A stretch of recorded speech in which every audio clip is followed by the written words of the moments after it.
ventes d'armes de défense explosent.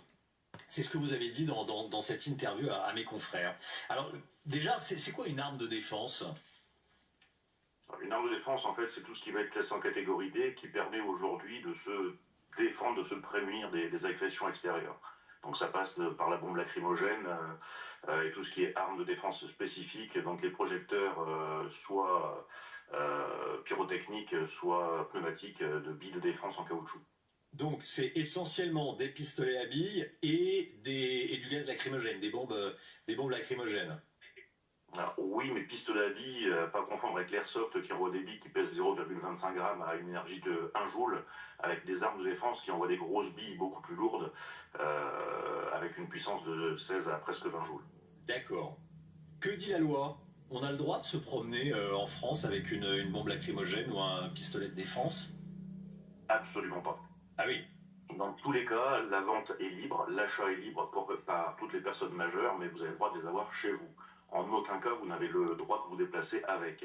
Pour tout ce qui est, on va dire, de moindre catégorie, comme les bombes lacrymogènes, les projecteurs lacrymogènes, donc que ce soit de la capsaïcine, du piment, ou alors du lacrymogène, c'est dans tous les cas quand le législateur dira si vous aviez ou non autorisation de vous déplacer avec.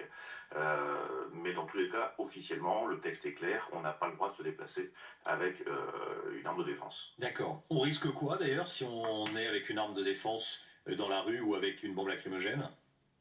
Alors aujourd'hui, depuis quelques mois, a été mis en place l'amende forfaitaire, donc la fameuse amende à 500 euros si vous avez une arme de catégorie D sur vous quand vous reconnaissez le souci. D'accord.